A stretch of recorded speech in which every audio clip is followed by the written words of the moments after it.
book that you should be very familiar with. It's the red Dr. Charles Colin Advanced Lip Flexibilities for a Trumpet, volumes 1, 2, and 3.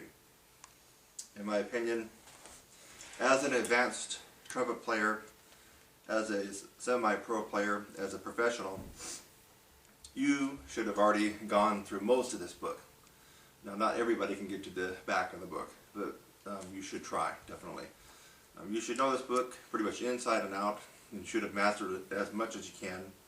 And if you tell me that you did, I don't even need to hear you play it. I know that you're probably a pretty good player. If you have no clue what this book is all about, and you've never gone through it, my guess is that you still have a lot of work left to do on the trumpet.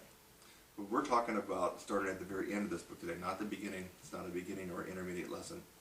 We're going to turn to the very back of the book, which is the last section in the book. It's like page 79. It's section 8C to A above high C. And a lot of people try to get through the book. Some people actually arrive at the end of the book and finish that last one, maybe just barely, or maybe they can actually finish it and then they think they're done and they've arrived. But no, that's not the case. So we have some things that are out of the scope of this book and many other methods as far as upper register that you can keep pursuing to develop yourself into the best that you can be.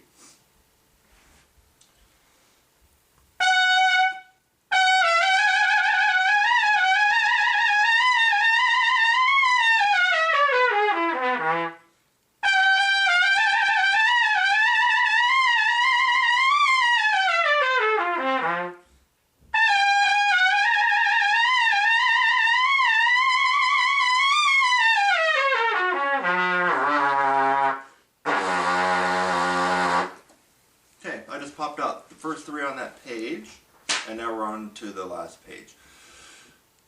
I'm not going to go through all of the rest of these just for time's sake, because my important message to you is what we're going to do after that. So let's do maybe one or two more of these, and I have my own way of doing it. I realize that some of you guys may start and hold that in the first note as indicated with a fermata. You may go to the other notes and hold those longer, but not me. I have my own way that I've been doing it for years, and so I'm just going to do it how I do it. It works best for me. I do throw in some extra notes at the end. I throw in some pedal tones just because even though you're doing lip flexibility studies, and the name flexibility implies some flexibility in your lips, well, you do a lot of these and your lips actually start to stiffen up if you do too many. And you have to do too many on a regular basis, not every day, but to be able to build. To maintain you don't, but to build you have to do kind of overdo it so you get stronger. So I'm going to pick another one. Let's go to 24E, and that starts on high C. First valve.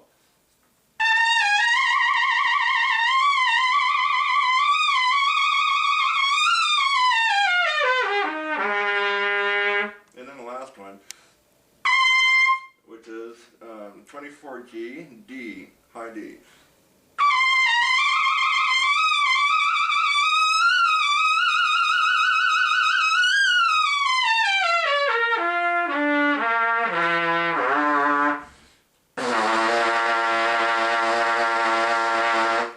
Okay, so now you've just finished the book. Think that you're done, and maybe you're going to go back and dibble-dabble through the book. But that's not going to get you anywhere, because you've actually done the hardest one in the book. So if you kind of work your way backwards just for maintenance, you're just going to maintain what you got, and you're not going to get any better. Your range is not really going to improve. You might improve your endurance a little bit, but that's about it. So where do we continue on this exercise? We continue with E flat. And you start off with 2 and 3. So you got E flat, 2 and 3 up there after the D. That's where it continues. The same format.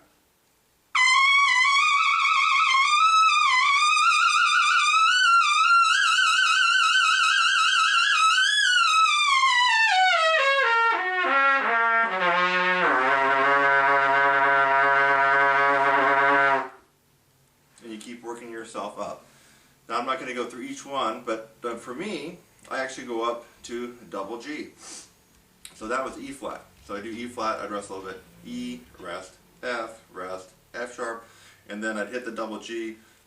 When you do that last one on double G, you're actually getting up to like a triple D, or some people might call it a double D. Anyway, you're above super C that way. That's usually where I stop for my maintenance right now. If I'm really preparing for a show, or if I'm really trying to build, I will actually force out some more lip trill studies above that one.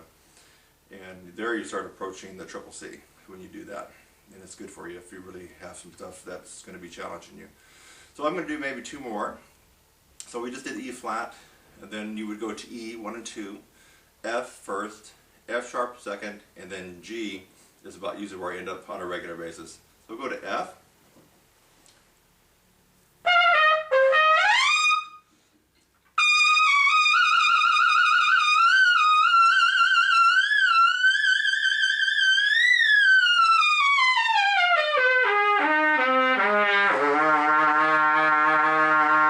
Okay, so if you did F right, your top note should have been double Z. So the last one would be G. Let's just pretend that you did F sharp, which I didn't do, but you're going to do F sharp, take a break, and then you're going to start on double G, and your top note should be the D above that.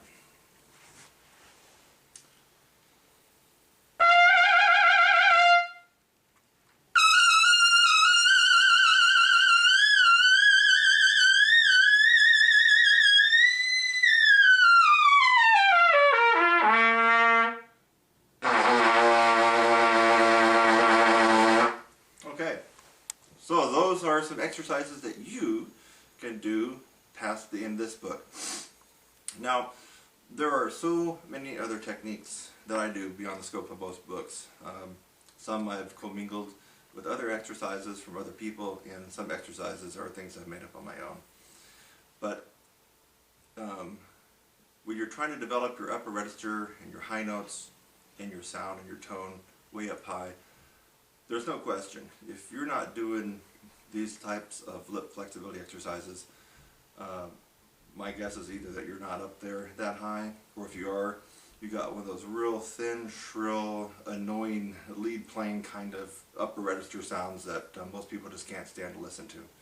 And there's some famous people out there who have that kind of sound. I think we know who we're talking about. But you don't want to end up sounding like that. You want to get a nice, big, round Bill Chase, Doc Severinsen, Maynard Ferguson, should have mentioned him first, but those are the sounds that you want to get. A nice, big, round, beautiful tone in the upper register, not a shrill, shrieking, thin, annoying high note sounds that sounds like someone just backed over a cat. And some people can play high and sound like that, but hopefully you won't be sounding like that after this. See you in the next lesson.